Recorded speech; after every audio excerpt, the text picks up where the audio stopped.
नमस्कार। मैं अनुपमा अनुश्री, संपादकीय सलाहकार सदीनामा लेकर उपस्थित हूँ आज दिनांक 28/6/2021 का संपादकीय, जिसे लिखा है हमारे संपादक जितेंद्र जितांशु ने, और इसका शीर्षक है ट्विटर की सरकार को भारत सरकार की माननी होगी। सोशल मीडिया एज है, लेकिन किसी भी प्लेटफॉर्म को इतनी शक्ति संप्रभुता नहीं दी जा सकती कि वो अराजकता की स्थिति समाज में उत्पन्न करे, सारे नियम कानून को ताक पर धरे। इसी विषय पर है आज का संपादकीय, तो शुरू करते हैं आज का संपादकीय। 24 मई 2021 को ट्विटर पर सरकार द्वारा नोटिस जारी किए जाने के आसपास के घटनाक्रमों को शासन, अभिव्यक्ति की स्वतंत्रता और संप्रभु शक्ति के बारे में इस बहस से संबोधित किए जाने वाले बड़े बिंदुओं से विचलित न होने दे। विनियमन की अभिव्यक्ति जिस तरीके से इसे किया गया है, या यहाँ तक कि इसके चारों ओर सामान्य चिल्लाहट भी वह खिड़की नहीं हो सकती जिसके माध्यम से हम अंतर्राष्ट्रीय तकनीकी दिग्गजों के उदय, शक्ति और अहंकार की जांच करते हैं। अल्पावधि में यह दिन का आक्रोश होगा और समाप्त हो जाएगा, लेकिन बड़ी बहस नहीं होनी चाहिए। यह निश्चित रूप से भारत को प्रभावित करता है, लेकिन इसके नतीजे दुनिया भर के उपभोक्ताओं और सरकारों के बीच गूंजेंगी। इस बहस से जो उभरता है वह मेगाटेक कंपनियों को विनियमित करने का वैश्विक मानक होगा।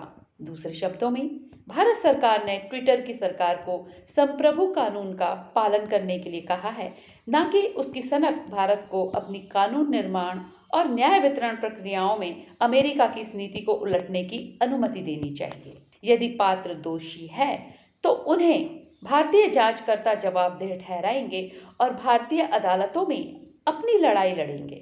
ट्विटर की दिखावा करने वाली सरकार की यहाँ कोई भूमिका नहीं है।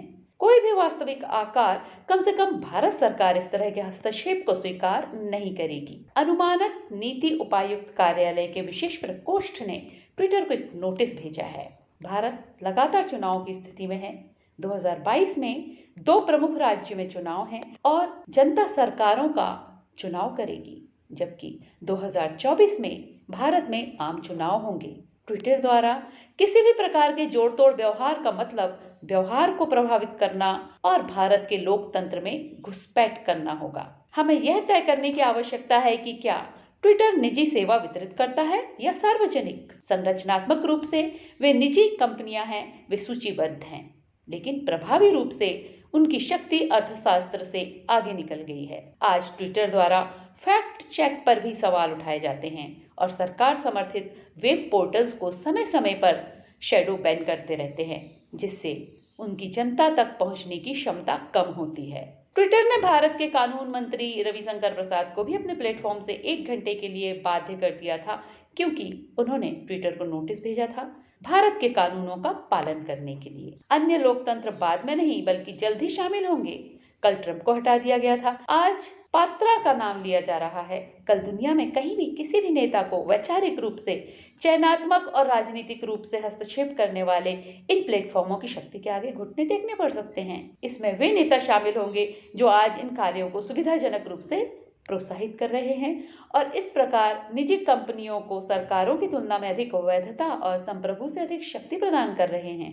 यह स्वीकार्य नहीं है, निश्चित रूप से भारत में नहीं, निश्चित रूप से 21वीं सदी में नहीं। ट्विटर की सरकार को भारत सरकार की माननी होगी। आमीन।